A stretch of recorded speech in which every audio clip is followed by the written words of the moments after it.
Hello students, good evening. आप फिर से एक बार एंजॉय कर रहे हैं तक्षशिला आईएएस एकेडमी को।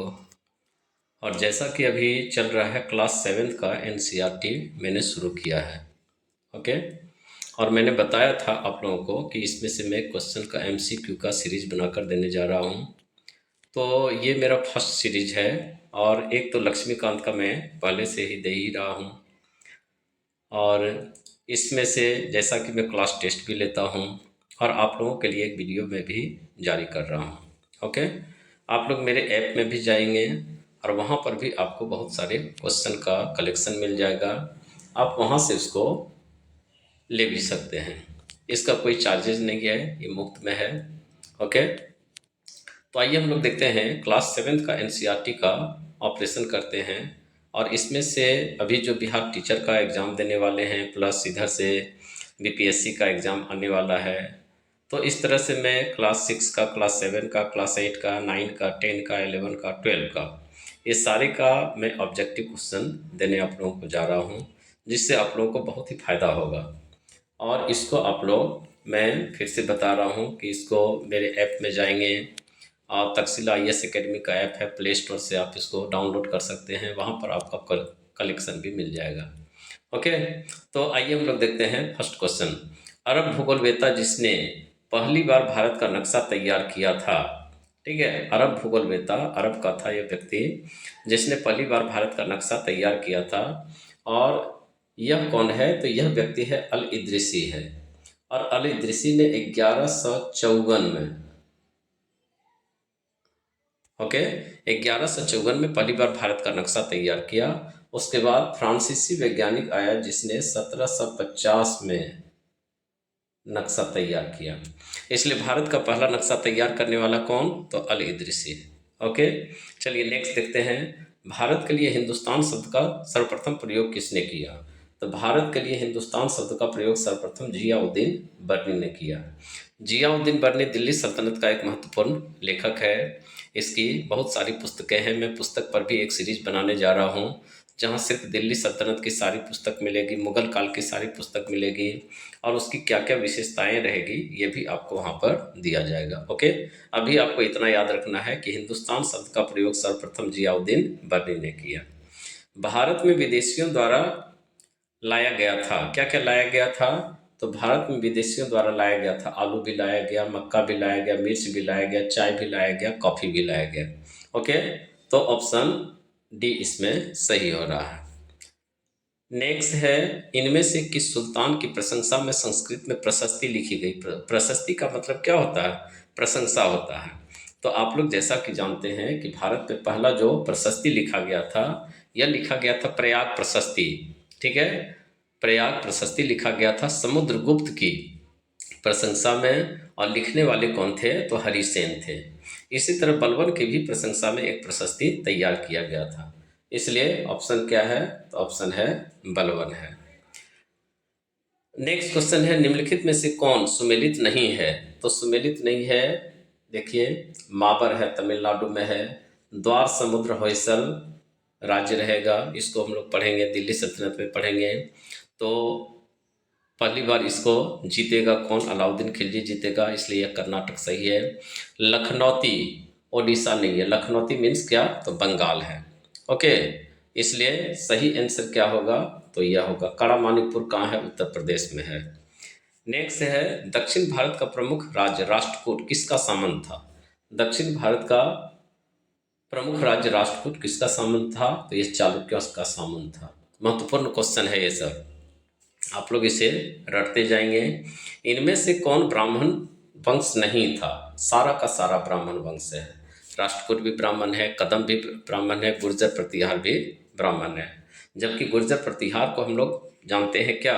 गुर्जर प्रतिहार को क्षत्रिय वंश में यानी राजपूत वंश में माना जाता है, लेकिन इसकी उत्पत्ति ब्राह्मणों से हुई। बाद में जब शासक बन गया तो इसने अपना टाइटल धारण कर लिया और इसके बाद यह हो गया राजपूत हो गया। कदम्ब वंश का संस्थापक कौन? तो मयूर सलमान। बीपीएससी में कई बार यह क्वेश्चन पूछा गया है। नेक्स्ट कौन है? तो इनमें से किस पुस्तक को कश्मीर का इतिहास के रूप में जाना जाता है? राजतरंगिणी। कश्मीर का इतिहास के रूप में किसे जाना जाता है? तो राजतरंगिणी को जाना जाता है। इनमें से किस स्थान पर अधिकार के लिए भारत के 3 महान वंशों राष्ट्रकूट, प्रतिहार और परमार ने त्रिपक्षीय संघर्ष में भाग लिया था? ठीक है, तो इसमें कौन होगा? कन्नौज होगा। यानी भारत की पहली जो राजधानी थी, यह तो हम लोगों ने देखा कि पहली राजधानी राजगिर या राजगिरी हो गई।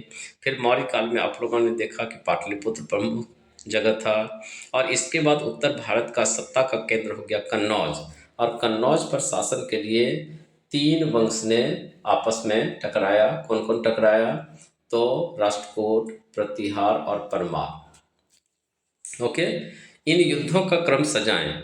तो इन युद्धों का क्रम में क्या है? आबू का युद्ध है 1178 में।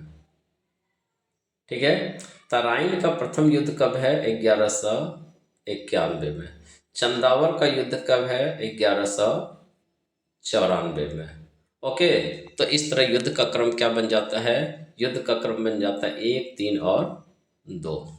ओके, चलिए नेक्स्ट देखते हैं। तमिलनाडु के तंजावुर में निशुंभ सुदिनी देवी का मंदिर का निर्माण किसने करवाया था? यह निर्माण करवाया था किसने? तो चोल राजा विजयालय ने।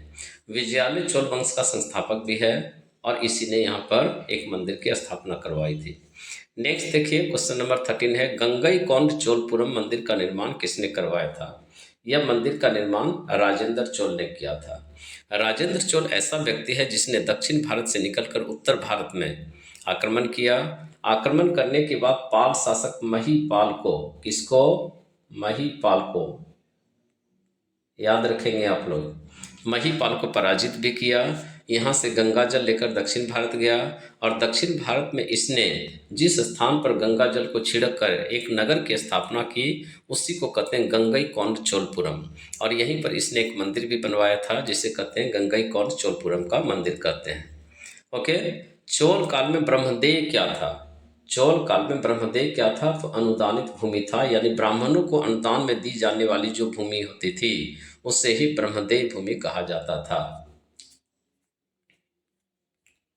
नेक्स्ट देखेंगे हम लोग कि उत्तर मेरु अभिलेख। उत्तर मेरु अभिलेख यानी यह ऐसा अभिलेख है जिसमें पहली बार सेल्फ लोकल गवर्नमेंट की पूरी चर्चा है। कहा जाता है कि जिस समय उत्तर भारत सामंती चपेट में था उस समय में दक्षिण भारत सेल्फ लोकल गवर्नमेंट यानी स्थानीय स्वशासन का एंजॉय कर रहा था। यह उत्तर मेरु अभिलेख किसका है? तो परांतक फर्स्ट का है। चोल शासक परांतक प्रथम था, उसी का उत्तर मेरु अभिलेख है। और यह उत्तर मेरु अभिलेख आज के डेट में कहाँ है? तो चिंगलपेट स्थान पर है। उत्तर मेरु अभिलेख के अनुसार ग्राम सभा का सदस्य बनने के लिए उम्र सीमा क्या निर्धारित की गई थी? तो उम्र सीमा निर्धारित की गई थी 35 से 70 वर्ष निर्धारित की गई थी। आप यकीन नहीं करेंगे कि आज के डेट में आपके यहाँ लोकतंत्र में उम्र सीमा निर्धारित नहीं की गई है, लेकिन उस समय में उम्र सीमा निर्धारित की गई थी कि 70 वर्ष तक ही वह सदस्य बन सकता, चुनाव लड़ सकता है, इसके बाद नहीं।